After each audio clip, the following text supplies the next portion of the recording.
My name's Will Nash. I'm an artist currently working on commissions for public spaces. Most of my recent work includes space for wildlife.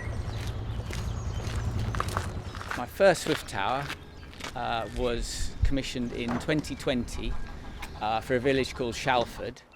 And since then I've been approached by developers and councils across the country to work with them to create Swift Towers for their communities.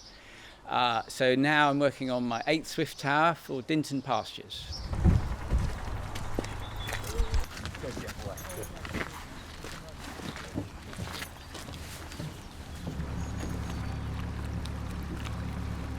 Thank you very much.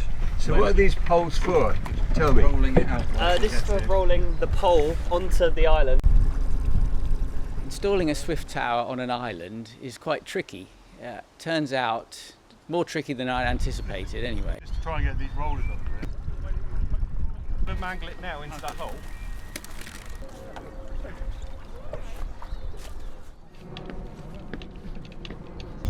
So these 4 studs are they're set in a concrete base with a steel anchor set inside the concrete.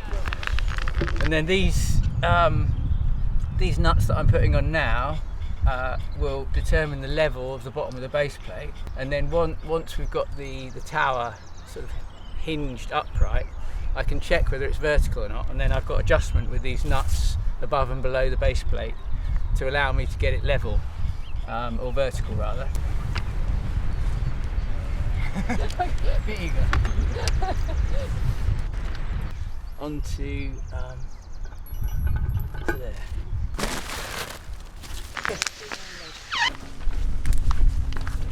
It's very nearly there. Yeah, that's it. That's just an end. Yeah, We're in. So this used to be the original channel of the Embrook, which was redirected before the pit was dug. We have a Canadian goose nest just over here, and the eggs are just underneath the brush.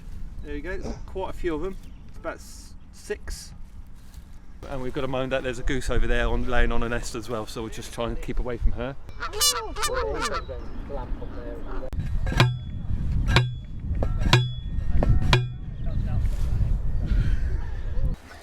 Thread that through. There's no extra material, it's just a little bit. For that? Yep.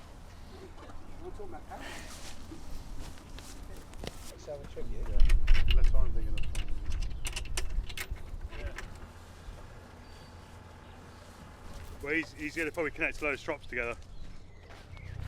Installing a Swift Tower is a statement. We're saying that we care about the Swifts and that we're going to do something about it.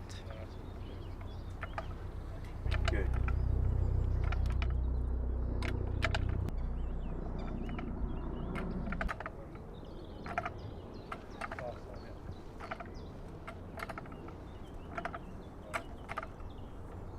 It's all looking good down there.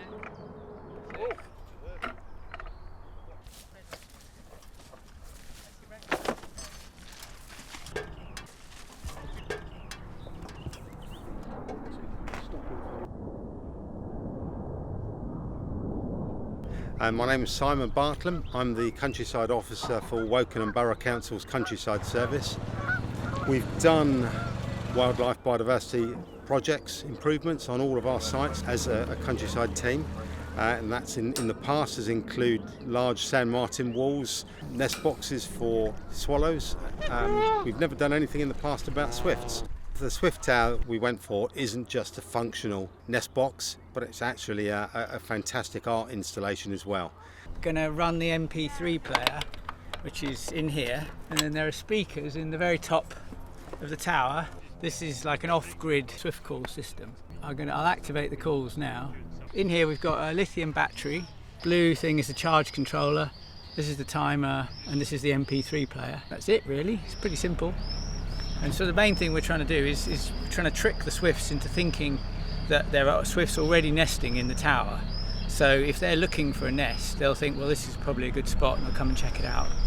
And what you'll see is the young swifts will start investigating it, usually sort of mid-summer or towards the end of the summer, because they don't make a nest for the first 2 years of their lives.